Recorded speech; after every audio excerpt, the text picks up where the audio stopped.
All right, thank you for staying with the Monday Report. Let's bring up the first question for Honorable Amadi, the Chief Registrar of the Judiciary. Silas Cheminingwa, and my question is, even during these trying times, given that we don't understand how long it will take before we get the solution, there are people who are getting injustices: gender-based violence, police harassment, civil servant exploitation, casual workers, mistreatment, so forth and so on.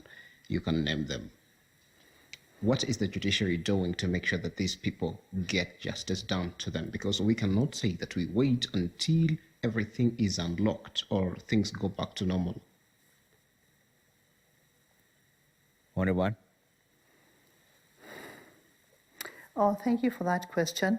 The injustices that are happening, the judiciary cannot do anything until those injustices are brought to the judiciary. So it is really up to the people that are suffering the injustices to bring the cases, because we don't have a forum for that. It's the responsibility of somebody else to bring the cases to the judiciary. On that same question right now, Honorable Amadi, what the police are doing is that you report a case and then you're given fines and then you just leave and you're told the courts are not working just yet. Doesn't that then continue the injustice wheel on most of the people? I think we need to look at that within the context of what we are trying to do and the situation that we are faced with currently. And when the NCAJ first met on 15th of March 2020, after the first corona case was announced, the worry was the prison population, because prisons capacity is 30,000, and at that point we had about 54,000 prisoners in our various correction facilities. So we were struggling with the issue of how do we ensure that the virus does not get into any prison. Just imagine a situation where one person gets into the prison with the infection and with the situation as it is. So one of the things that the NCJ agreed to was to ensure that we do not have any new inmates being introduced into the prisons. And they also agreed to undertake a decongestion of prisons process. And this included releasing prisoners who were serving long term but were just about to finish their terms. It also involved releasing petty offenders who were short timers, and also looking at the those in remand. Yeah. Whose bail terms who could not meet their bail terms. So the courts had to go back and review those bail terms and reduce them so that we could have as many people as possible get out of prison. So through that exercise, we did over 6,000 inmates just to try and deal with that issue. So again, we are trying to make sure that we do not have a situation where, again, we are filling the same prisons and endangering everybody else. So that is the context, and as we all know, these are unprecedented times. And when somebody is given bond and told you will go to court when courts resume normal operations, that is also a justice process, because even when they come to court, they will still get bond. So the police can give bond and the court can also give bond. So it serves the same purpose. It is still justice. Okay. Only there is delay. Okay. So it is upon the aggrieved then to bring up that case again when the courts reopen.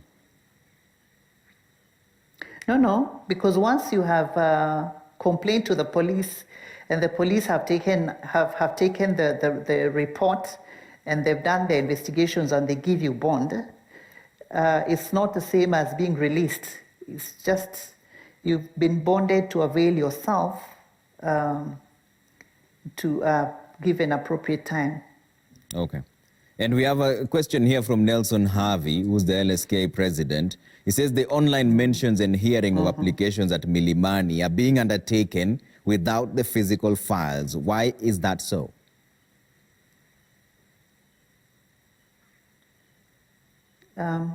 Sorry?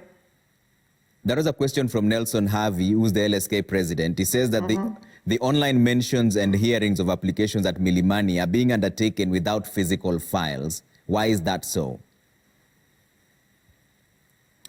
I think it's just it's an issue of logistics, but the record is still is being made in the physical file after the online mention. So it's really just an issue of logistics. Okay. Let's bring up another question for CRJ. I wanted to find out how they are dealing with matters, civil matters regarding arbitration. I wanted to know when they are going to resume hearing of this matter, and what is the status of those cases that were filed as of January this year, when they are going to be heard, and the date that we can expect to get the outcome from the judiciary in terms of maybe a decree or something. CRJ? Was a question about arbitration matters? Yes, civil matters and arbitration matters. And then there was another question about cases that were filed way back in January that have not been heard, which you've answered mostly. So the civil matters versus arbitration is the main one. Yeah. Yes. They'll be treated like any other matter unless they are urgent. For now, we are just hoping that we'll be all alive to hear those cases when this thing is over. But for now, we'll only give priority to matters that really must be heard. Cases where if they're not heard now, some irreparable damage would be caused or something like that. Okay. Let's bring up another question. Hello, my name is Nixon Dugere from Kindaruma. Now that there are some courts holding virtual sessions via Skype video conferencing, how safe is that system from criminals like hackers? CRJ? Okay. There are concerns that have been raised about the security of some of these systems. And our view is that, a court hearing is really a public process. It's not, most cases are not, apart from children's cases, it's not a confidential process. So whoever wants to participate can participate. It's really public. But is there a chance that it's not secure enough, therefore it can be hacked?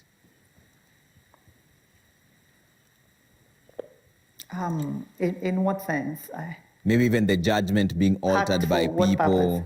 Maybe the judgment being altered by people, or even just being stopped completely because there's a possibility that the session might be happening and then you just shut it down. In terms of judgments, you see, when the judge writes the judgment, they are in possession. They're in possession of the judgment.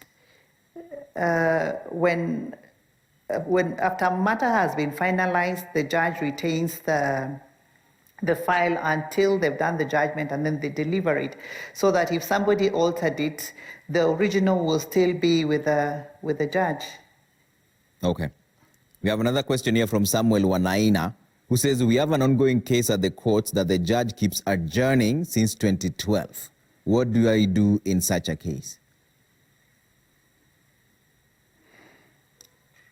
Okay. Cases are adjourned for different reasons by different people. And when we look at our daily court returns template, which basically we use for monitoring performance and capturing data, we found that one of the main reasons for adjournments are the requests by the lawyers or the litigants. And when there is that request made, if the other party does not object, or if there are reasons that the judge thinks are reasonable to allow their judgment, it is done. But it's difficult to answer that question without knowing why it is being adjourned. But if you check the file, you'd find that somebody in the case has been making the requests and the court has been considering various factors and allowing. Yeah.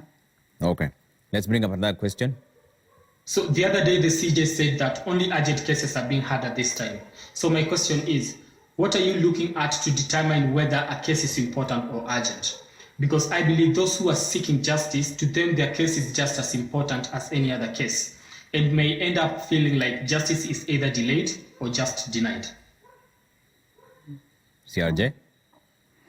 Yes, as I had said earlier, when a matter is filed as an urgent matter, there is a judge who looks at it and determines whether it is urgent or not.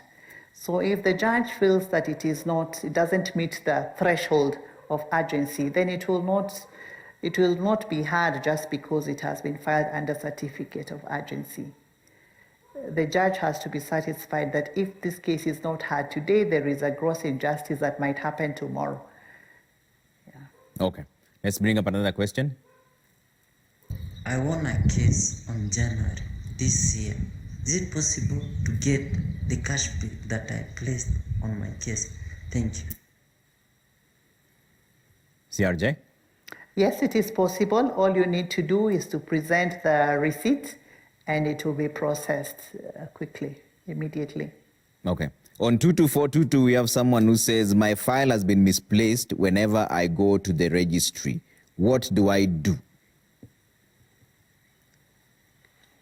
Okay. If it's a problem that has been persistent, I will advise the caller to call service desk at court.go.ke. That is the address for our Office of the Judiciary Ombudsman that deals with complaints of that nature. So we have another person, Stephen from Kisumu. He says, are magistrates allowed to work from home? Here is a case where a file cannot be traced, yet the case is classified as a matter of urgency. Then the magistrate claims to have the file in her home. How can this be handled? I think this is one of the cases where the party should complain formally so that we take it up with the magistrate through service desk at court.go.ke. Service desk at court.go.ke. How soon can they expect a response from that? Yes, immediately. Immediately. Okay. Let's bring up another question for CRJ. Hello, Trevor. My name is Suleiman. Many citizens have lost their trust in our judiciary. This is because we've witnessed court orders being neglected, especially by high-profile individuals and even by the state. What measures are being put in place by the judiciary to ensure that its independence is maintained and even its powers as enshrined in the Constitution? CRJ? Thank you. The judiciary indeed is independent, and we understand our constitutional duty as regards the rule of law. And it's very unfortunate that court orders are sometimes disobeyed, they are ignored. And what I'd say is really, as a people, as a nation, as public officers, it's really up to us to inculcate the culture of constitutionalism, because it's in our best interest that we do that, because an order I could be ignoring today is the same order I might need tomorrow. So I just want to appeal to all of us to respect the Constitution and to respect the rule of law, because other than issuing the orders, the judiciary does not execute its own orders. That's just how it is. We just need to obey. Okay. There's another question here from Eric Naibe, who says, please ask the Honorable Chief Registrar of the Judiciary why some court stations, e.g. Naivasha High Court, are still totally locked when other stations have scaled up operations through technology. Naivasha High Court is open. Its operations are going on. And if there is an allegation that it is closed, we would have to find out the veracity of that claim and we would address it. But to the best of my knowledge, Naivasha is open and dispensing justice. And Engineer Lazaro Kanyambuk here on Twitter says, will corrupt judges agree to digitize their court files? Corruption in the judiciary starts through hiding of court files by corrupt judges.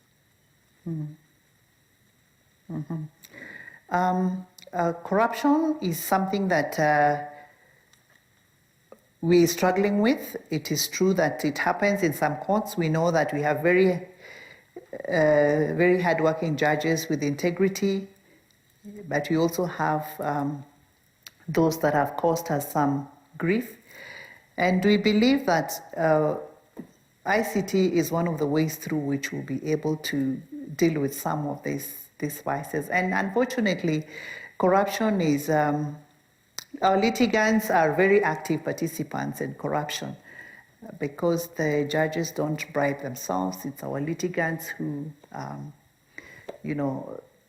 are very active in it. So I'm just pleading with the public that when you have a matter, please just let the law take its course, so that because it's a joint effort for all of us. We all need to fight it together. But once we have our ICT in place to the level that we want it to be, we believe that this is one of the ways through which we'll be able to deal with this unfortunate situation.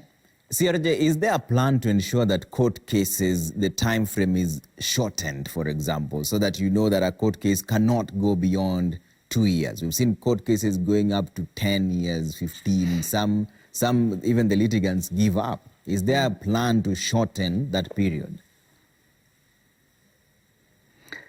Okay, sometimes cases delay for various reasons. One of the reasons is just the numbers that I've talked about. The cases are too many with too few judicial officers, but there are also cases that stay for very long because the parties lose interest and just leave them dormant. They remember once in a while, come take a date, and then on the date of the case, something happens, they don't show up, they are sick. There are many, many things that contribute towards delay. So if everybody took dates and purposed to proceed on the date of their case, it would help a great deal. But again, as a judiciary, we need to just have more people, more hands, more resources to be able to work reasonably faster. Yeah, that's what I can say about the issue of delay. Why is it so difficult for the judiciary to just say court cases will take 1 year maximum, even if they go beyond that, they'll be dismissed? That would be an unrealistic target, because if you look at the numbers of cases that we have right now, and if you divided them against every judicial officer equally, you'll find that each judicial officer has about 800 cases to do. So assuming that each case has several witnesses, lawyers, submissions, all those things. So if I have 800 cases today, and each case has an average of 3 witnesses, you're talking about 24,000 people addressing the court. How realistic would it be to say that we must finish within 1 year? Even on the part of the judicial officer, it would not be realistic. So we have to be realistic in our expectations. So help me understand this as a layman. Is it the law that is circumventing the system, or is it just a structural issue? Because then, is it possible for the judiciary to come up with guidelines and agree that the number of witnesses will be this many, this is how these cases will be heard? Because we've seen some cases and the judgments delivered in record time. Not all of them take that long. That is true, because there are cases where there are 3 witnesses and they all come the same day and you finish it. But then there are also cases that have 10 accused persons and 50 witnesses, and it is one case. And each of the accused persons has a lawyer. So the dynamics change for every case. And if you just box and say this is the number that we have to have as a maximum, again, you cause an injustice. So then the court, again, as a neutral arbiter, should not again be seen to be getting into the arena of conflict. Of course, at the point of giving directions, they can guide on what is critical, but every case comes with its own dynamics, with its own peculiarities. So the law doesn't consider a maximum number of witnesses? Because I ask this because the CJ himself sounded frustrated some times back when he said that you give us case files that has so many people who have to come corroborate and give their story to the court, and then you complain about delays. Is there no law that guides that the number is the maximum of this, and so we move on straight? There's none at all. There's none at all. Okay. So there's another question here from, it says, how is Judiciary going to address lateness of magistrates and judges because they keep people waiting for long in court? Lateness meaning starting court late? Yes. Or? Yes, or even the judge. He is specific on the judges. He's saying that they come late sometimes. Yeah, judges are required to start court at 9 a.m. I know most of them do that. And if we are not starting on time, that is not the right thing to do. And it can be raised. It can be raised with the Judicial Service Commission, because that is now the disciplinary side of things lies with the JSC. Okay. And finally, CRJ, what would you like Kenyans to hear from you this evening? What I'd like Kenyans to hear from us is that courts are not closed. Courts are working. We are downscaled, and we ask that they bear with us during this difficult period. We are trying our best. We will keep giving updates on what they ought to do, and we ask for their cooperation, because whatever we are doing at this time is in their interest. We are trying to protect everybody. We are trying to protect ourselves and our customers. We are also asking that going forward, we make use of our court users committees, because that is a structure at the court station that helps us be accountable, that, helps us to just know whether we are doing well, whether we are dropping the ball, whether we need to adjust the way we do things. So we're just asking that